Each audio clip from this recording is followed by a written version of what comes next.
Halo semuanya, Assalamualaikum warahmatullahi wabarakatuh. Apa kabar kalian semua? Jangan lupa tetap semangat walaupun kita belajar dari rumah ya.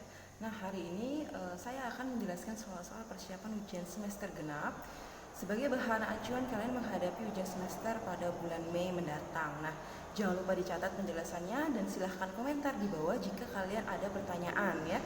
Yuk, mari kita mulai. Oke, Assalamualaikum warahmatullahi wabarakatuh. Terima kasih atas kesediaan kalian untuk menonton video ini. Ini adalah video penjelasan tentang pembahasan soal dari latihan ujian semester genap mapel kimia tahun ajaran 2020-2021 untuk kelas 11 ya. Nah, untuk kalian hari ini itu pembahasan soal-soalnya kebanyakan tentang asam dan basa serta garam ya, termasuk hidrolisis. Nah, sebelum kita masuk ke asam basa, saya mau jelaskan dulu tentang apa itu asam dan basa ya, supaya kalian lebih memahami ya.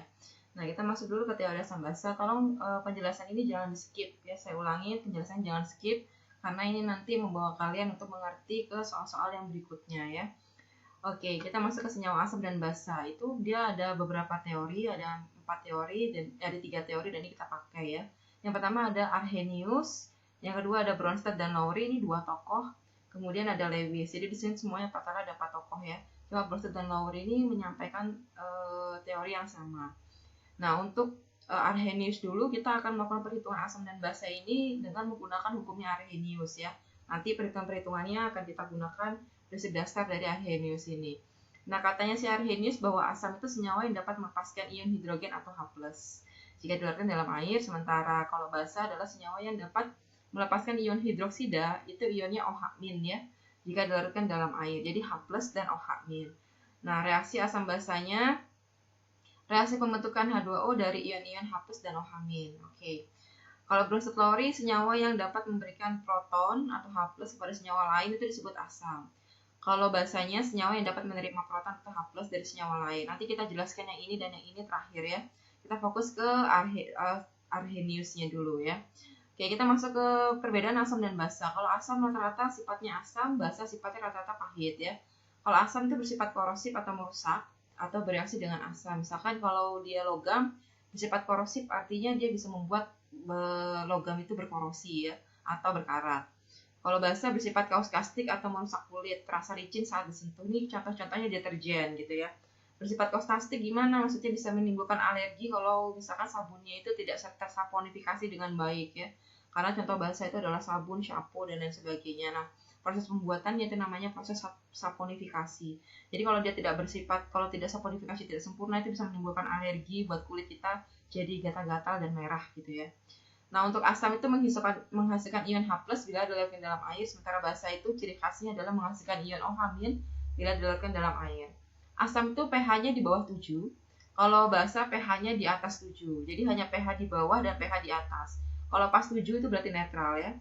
Memerahkan kertas lakmus biru, kemarin kan sudah praktikum tentang kertas lakmus ada merah dan biru. Kalau asam, maka kertas lakmus merah tetap merah, lakmus biru jadi kertas lakmus biru jadi merah gitu ya. Nah, dia akan membuat warna kertas lakmus biru yang kemarin kalian uji coba itu jadi berubah merah.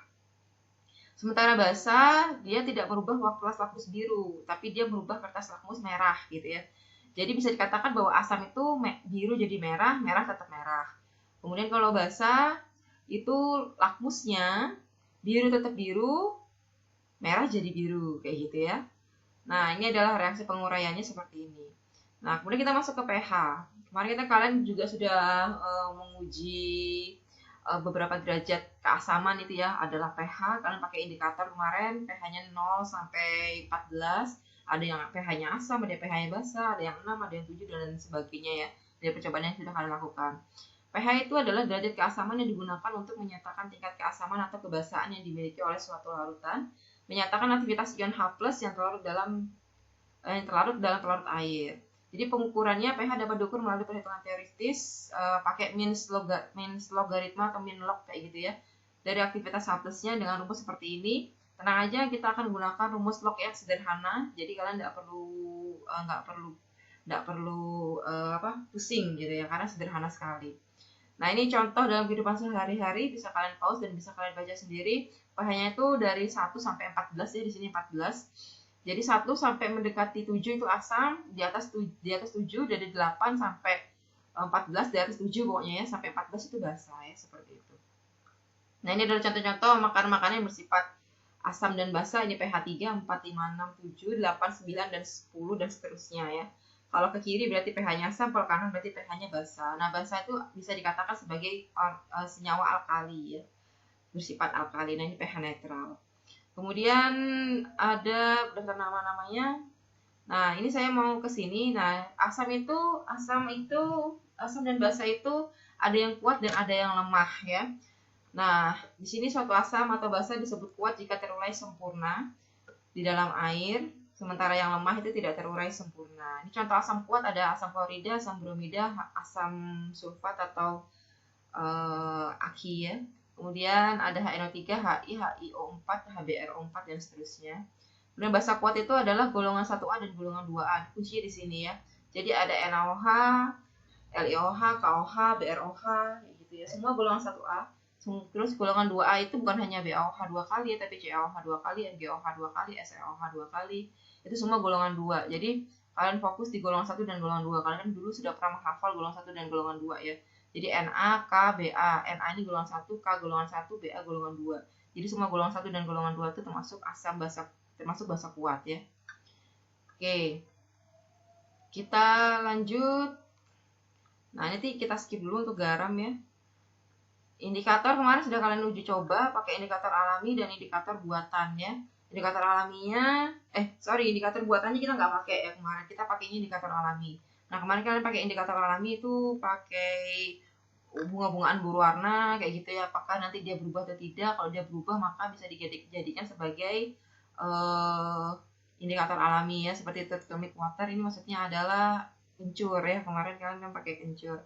Nah, ternyata bisa ya. Kunyit, mohon maaf. Kemarin tertumik itu kunyit ya, kunyit yang warnanya kuning kemarin, terus ketika ditambahin basa warnanya lebih pekat ya gitu ya. Nah, ini titrasi kita lewatin ya. Oke. Nah, kita masuk ke perhitungan asam dan basa dulu di sini ya. Ini perhitungan asam dan basa. Nah, kalau kalian tahu perhitungan asam basa itu kan tadi Arrhenius itu tentang H+ dan OH- ya. Kita kembali ke Arrhenius tadi. Nah, Arrhenius tadi itu kita ke atas dulu. Nah nih Arrhenius tadi itu kan tentang H+ dan OH-. Nah, kita akan mencari ion H+-nya berapa, ion OH-nya berapa. Berdasarkan teorinya Steph Arrhenius tadi ya. Nah, untuk asam dan basa itu kan tadi dibagi jadi asam kuat dan asam lemah ya. Untuk H+ untuk yang kuat itu rumusnya adalah M dikalikan A. Dengan M itu molaritas, A itu valensi asam. Valensi asam itu adalah jumlah H+ ya. Jadi itu setara dengan jumlah H+-nya. Jumlah H-nya ya, jumlah H+-nya. Nah, maksudnya gimana? Nih contohnya di sini. Contohnya di sini ada asam dan basa. Nah, kita lihat di sini. Nah, H+ itu di sini ya. Nah, ini namanya kan ada HCl. Nah, maka H-nya 1, maka valensinya 1. Kalau H2SO4, nah, H2SO4 ini kan ada 2 H-nya ya. Ini 2. Nah, itu valensinya 2. Jadi, valensi itu tergantung dari jumlah H-nya ini. Apakah hanya 1, 2, atau 3, dan seterusnya ya. Itu adalah valensinya. Nah, berarti ini valensi asam itu jumlah H+-nya ya. Jumlah H+-nya berapa gitu ya. Ini sigma. Jumlah H+. Kemudian kalau lemah itu pakai H+ sama dengan akar Ka dikali Ma. Dengan Ka itu tetapan asam, Ma itu molaritas asam. Nah, untuk Ka ini nanti ada di soal, biasanya soalnya sudah ada nilai Ka-nya. Nah, atau jadi ada 2 rumus, pakai Ka kali Ma atau pakai M kali alfa ya. Ini Ma itu maksudnya molaritas asam, alfa itu derajat ionisasi. Nah, untuk derajat ionisasi itu punya nilai antara 0 sampai 1. Misalkan nilainya 0,5 gitu ya. 0,1 nanti antara sampai 1 ya. 0,7 gitu ya. Bahkan bisa 1 gitu ya. Kalau 1 berarti ini asam kuat sekali dia atau basa kuat sekali gitu ya. Karena derajat ionisasinya 1 itu sempurna. Bahasanya seperti itu ya. Nah, untuk molaritas biasanya diketahui, nanti kita bisa hitung, derajat ionisasi biasanya diketahui di soal gitu ya. Untuk basa itu rumusnya adalah OH- sama dengan M kali B. M-nya adalah molaritas, B-nya adalah valensi basa. Valensi basa itu adalah jumlah OH min ya. Sigma OH min. Jumlah OH min. Nah, jumlah OH minnya berapa? Itu bisa kita lihat di sini. Nih, OH-nya ini ada berapa? OH-nya ada 1, ini OH-nya ada 1, ini OH-nya ada 2 gitu ya. Nah, dari sinilah dikatakan jumlah valensinya berapa itu dari sini ya, jumlah OH-nya ini. 1 OH, 1 OH, ini 2 OH. Misalnya kalau 2, 3 dan seterusnya itu dikasih kurung seperti ini ya. Nah, tinggal dihitung saja ya. Nah, OH min sama dengan akar KB dikali MB. KB tetapan basa, MB-nya molaritas basa. Tolong kalian catat dulu ini ya. Kalian jadikan catatan supaya membantu kalian nanti ketika kalian mau mengerjakan soal-soal berikutnya ya. Ini rumusnya ini akan dipakai terus-terusan ya.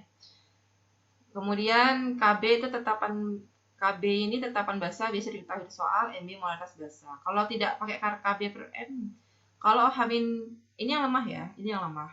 Ini basa lemah seperti ini. Nah, rumusnya juga 2 ya, sama seperti asam lemah tadi, rumusnya juga ada 2. OH min sama dengan MB dikali alfa dengan alfa derajat ionisasi. Jadi untuk lemah ini kurang lebih sama rumusnya ya. Cuma bedanya ini Ka, ini Kb, ini alfa, cuma ini molaritas basa, asam ini molaritas basa. Kalau asam ya pasti molaritasnya asam ya, kalau basa pasti molaritasnya basa. Asam kuat pun sama, cuma bedanya H plus ini OH min gitu aja, sama-sama M kali B, ini M kali A, ini M kali B gitu aja. Tapi A dan B ini sama-sama maksudnya adalah valensi ya. Ini jumlah H plus, ini jumlah OH min seperti itu. Nah, kalau menghitung pH nanti pH asam itu pakai pH sama dengan min log H plus. Kalau basa itu pOH sama dengan min log OH min. Nanti pOH ini kan kita cari pH-nya, jadi dikonversi. Ketika kita konversi maka pH sama dengan PKW dikurang pOH. Dengan KW itu 10 pangkat min 14, maka PKW-nya adalah min log KW. Nah, sama dengan min log 10 pangkat min 14. Min log, jadi min log kita tulis, KW itu 10 pangkat min 14, ditulis di sini. Jadi KW ini diganti pakai 10 pangkat min 14 ini. Jadi min log KW itu sama dengan min log 10 pangkat min 14. Nah, ngitungnya gimana? Nah, saya ajarin hitungannya dulu ya. Jadi, kalau kita mau menghitung, itu sebenarnya mudah ya. Log 10 pangkat 1, itu hasilnya adalah pangkatnya ya. Itu adalah hasilnya pangkatnya ini. Nah, 1 gitu. Jadi, log 10 pangkat min 1 ya 1. Log 10 pangkat 1 ya 1 gitu ya. Kemudian kalau log 10 pangkat 3, maka jawabannya adalah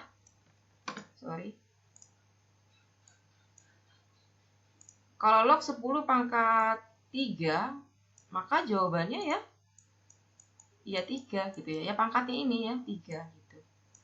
Kalau misalkan log 10 pangkat min 1, maka jawabannya ya min 1 gitu ya. Log 10 pangkat min 3, ya jawabannya juga min 3. Nah, ketika min seperti ini, nah, ini kan min ya. Kemudian kita minkan.